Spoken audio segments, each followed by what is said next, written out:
Yo, what is poppin'? People, your boy Snacks is back in the building with another banger. You know how we do. Before we get started, we gotta give a shout out to you, the viewer, for taking the time out to watch this video. But while you're here, do us a solid. Hit that like button, hit the subscribe button, and don't forget to turn your post notification bell on so you know when we going live or dropping this heat. And you know, we will not do a video without mentioning the CU aunties that are always in the building, that show up to do their thing and show love. So when you see them in the chat or in the comment section, make sure you do your thing and show them the love. You know what I'm saying?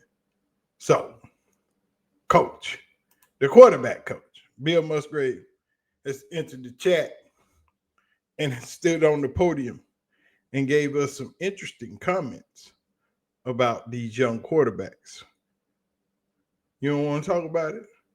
Because y'all know that there has been chatter about Shedeur, about Dylan Gabriel, that they have not been receiving the reps in practice or on the scout team. And the question is, what's going on? And everybody wants to know. But Bill Musgrave, the quarterback coach of the Cleveland Browns, is here to answer those questions for us. So let's take a moment, sit back, relax, and listen to what the young man has to say. Y'all ready to do the doggone thing? Let's go.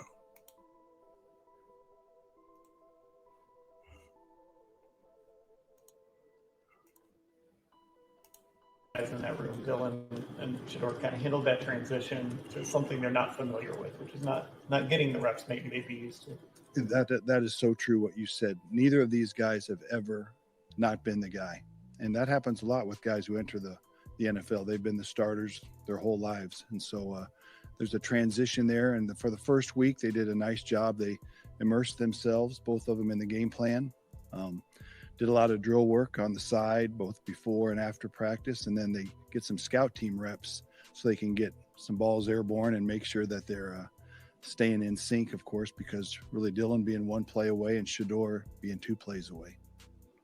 You specifically about that continued quarterback development, because Kevin even said like development doesn't stop even though you might not be the starter. What does the development look like during the week in the building, where again you said like you talked about stuff they're doing before and after practice on the field, but like during the week, how are you ensuring that like these guys are still learning the playbook, they're really immersing themselves in understanding and still progressing when maybe you don't get the on-field kind of validation? Yeah, there's challenges there because you're not getting the time on task and getting the actual reps. So the drill work is crucial. The studying, I call them simulations, where we do almost stand-up meetings or walkthroughs, both in the meeting room and perhaps out on the grass or even in on the carpet where we have more space. So there's ways that we are trying to be creative, and it happens with each quarterback room in the whole league at all levels of football. You're just the guys that have to be ready to play, but also they're young, and so you want them to develop and keep working on their craft at the same time. Off of that, just how much does the added time, these guys are coming from college where, the time restriction exists, allegedly. But, I mean, this is a full, 8 hour, whatever, however long. How much can that amount of extra time now they're allowed to spend, they can spend on it, maybe accelerate the process a little bit, even if, they're not necessarily, like you say, getting, time task on hand, time. Yeah, it definitely helps to have a full day. They're in here on Tuesdays, even when it's supposed to be a player's day off. These guys are all in. So the entire quarterback room, we have Bailey, Zappy back. And so Deshaun being in there with his experiences and sharing them with these young guys, Bailey being 25, 26 years old. We've got really 3 young guys in there that are eager beavers, to figure this whole thing out and get good at it. So it's really a joy to work with all of them. Kevin last week, who was running the scout team, and he said all of them.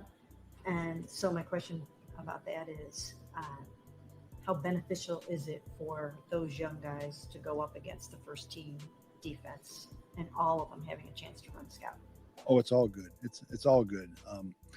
At times the concepts resemble what we would run here with the Browns, and at times it's completely foreign. but the fact that they're out there and having to make decisions and process and then deliver throws accurately, all that is really good. And we try to engineer it or orchestrate it where the certain concepts almost meet our quarterbacks. So I'd say last week, Bailey did some really good things that tried to replicate Joe Burrow. We're doing some things, of course, to replicate Baltimore's quarterback Lamar this week with all three guys to really give the defense a good look. Because being a scout team quarterback, you're working on your own craft, but really it's an art form to replicate the opponent so the defense can be ready to do their thing on Sunday. Go up to that.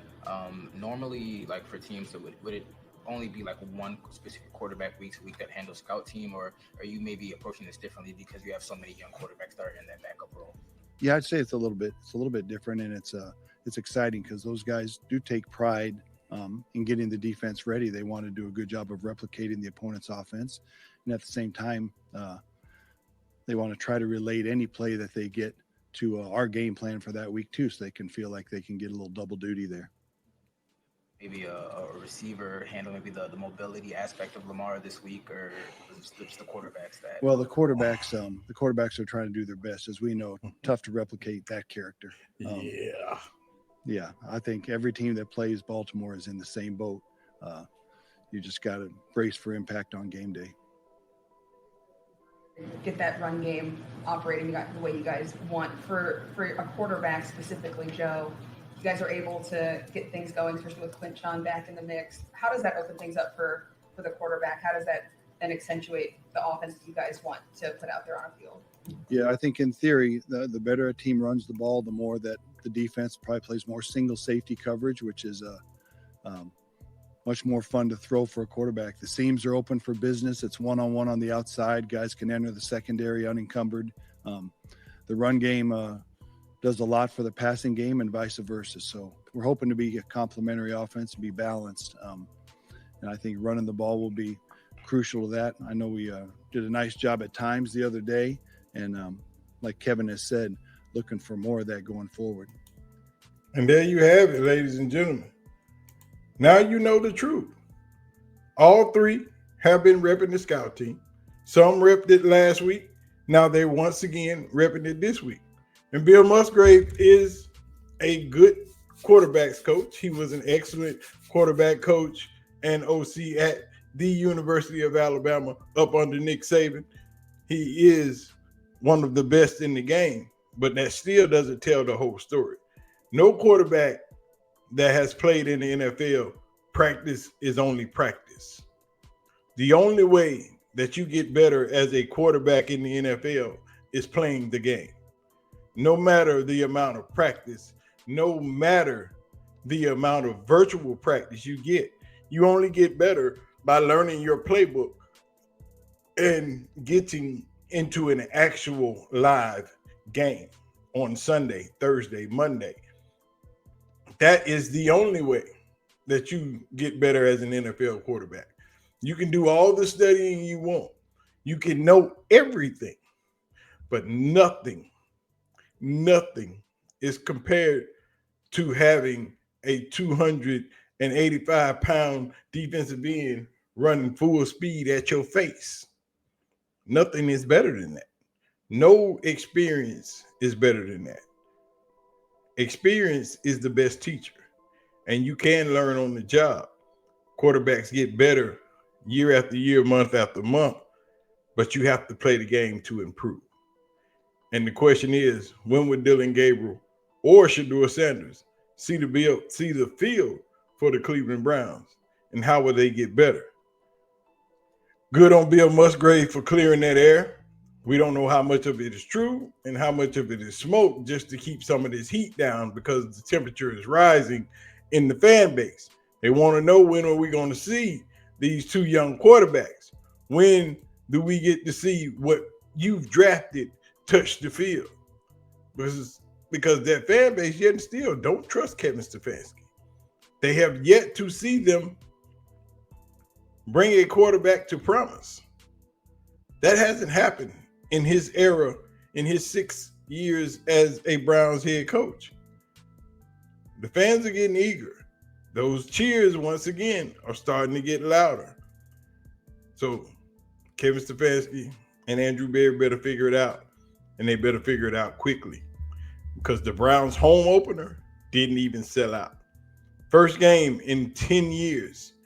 First home opener in 10 years that didn't sell out. It is reported that the Browns' home opener was the lowest attended game in 10 years in Browns franchise history in the 30 years that they have returned. So the fan base want to know. They got questions. Somebody better give them answers. And they want to know right now.